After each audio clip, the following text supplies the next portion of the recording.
Hello, everyone. It is me, Storyteller Phoenix. I am here from Drag Story Hour Canada. I also have with me Becca, not as dragon though. found- Outer drag. Becca, our founder of our Slay the Night Kids organization. And we have a very special guest today. This is our guest, Kelsie. Hi everyone, my name is Kelsie, and today I'm going to be talking with you about our Day for Truth and Reconciliation, which is September 30th. We are very honored to have you here with us today. I was wondering if you could tell us a little bit about what the Day for Truth and Reconciliation is about and why we honor it here in Canada. So, Truth and Reconciliation to me is a day to learn, reflect, amplify Indigenous voices, and acknowledge Canada's truth, and that means from an Indigenous perspective.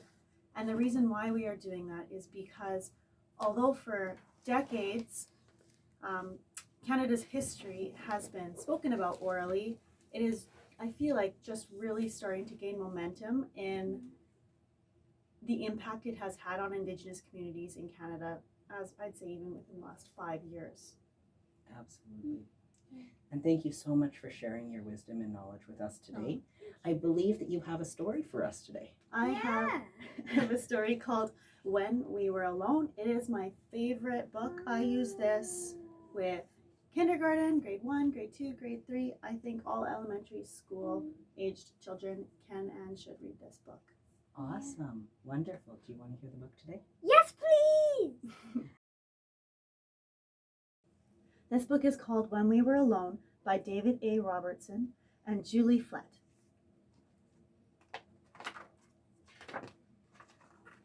Today I helped my kokum in her flower garden. She always wears colorful clothes. It's like she dresses in rainbows. When she bent down to prune some of the flowers, I couldn't even see her because she blended in with them. She was like a chameleon. "Nokum, why do you wear so many colors?" I asked. Kokum said, "Well, Nososim, when I was your age, at home in my community, my friends and I wore many different colors. But at the school I went to, far away from home, they gave us different clothes to wear. All the children were dressed the same, and our clothes weren't colorful at all. We all mixed together like storm clouds." "Why did you have to dress like that?" I asked. "They didn't like that we wore such beautiful colors," Nokum said. "They wanted us to look like everybody else." But sometimes in the fall, when we were alone and the leaves had turned to their warm autumn hues, we would roll around on the ground. We would pile the leaves over the clothes they had given us, and we would be colorful again, and this made us happy. "Now," Nokum said, "I always wear the most beautiful colors." After I helped with the flowers, we went over to the back gate. There were vines covering the gate, and they reached all the way to the ground. When my kokum turned to fix the latch, I saw that her braid hung almost as low as the vines. It was like she had a tail. "Nokum, why do you wear your hair so long?" I asked. Nokum said, "Well, Nosisim, when I was your age, at home in my community, my friends and I grew our hair long, just like our people have always done. It made us feel strong and proud, but at the school I went to, far away from home, they cut off all our hair. Our strands of hair mixed together on the ground like blades of dead grass." "Why did you have to wear your hair like that?" I asked. "They didn't like that we were proud," Nokum said. "They wanted us to be like everybody else." But sometimes in the spring, when we were alone, and the grass had grown so long and thick in the field, we would pick the blades from the ground. We would braid them into the short hair they had given us, and we would have long hair again, and this makes us happy. "Now," Nokum said, "I always wear my hair very long." After my kokum had fixed the latch, I followed her to the birdhouse. There was a bird flying through the air like a jingle dress dancer. She fed the bird and whispered, Here, little bird, eat so you will get big and strong. And her words sounded like a poem. Nookum, why do you speak in Cree? I asked. Nookum said, well, Nosisim. When I was your age, at home in my community, my friends and I always spoke our language. But at the school I went to, far away from home, they wouldn't let us speak our words. All the children used their strange words, and we didn't understand them at all. Our voices blended together like a flock of crows. Why did you have to talk in their language? I asked. They didn't like that we spoke our language, Nookum said. They wanted us to talk like everybody else. But sometimes in the summer, when we were alone and our teachers weren't anywhere around the place we were, we would whisper to each other in Cree.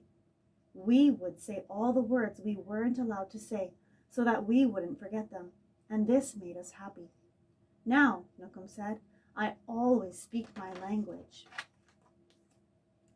After our gardening work was done, I sat with my kokum in the backyard. Her brother came over and sat with us. He comes over all the time. We drank tea and ate bannock. The tea was hot and sweet, and the bannock was moist and warm and melted in my mouth. My kokum and my uncle talked and laughed like children. Nookum, why do you and Nokomis always spend time together? I asked. Nookum said, well, Nosisim, when we were your age, at home in our community, being with family was the most important thing. We played with each other, did chores together, and shared everything. But at the school I went to, far away from home, they wouldn't let us be together. My brother and I were separated like day and night. Why were you and Nokomis separated? I asked. They didn't like when we were with family, Nookum said, because when we were together, we thought too much of home.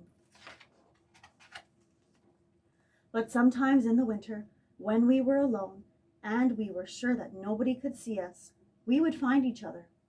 We would take off our mitts, and in the crisp, cold air, we would hold hands so we could be with each other. And this made us happy. Now, Nookum said, as she reached over and held my uncle's hand and mine, I am always with my family. The end.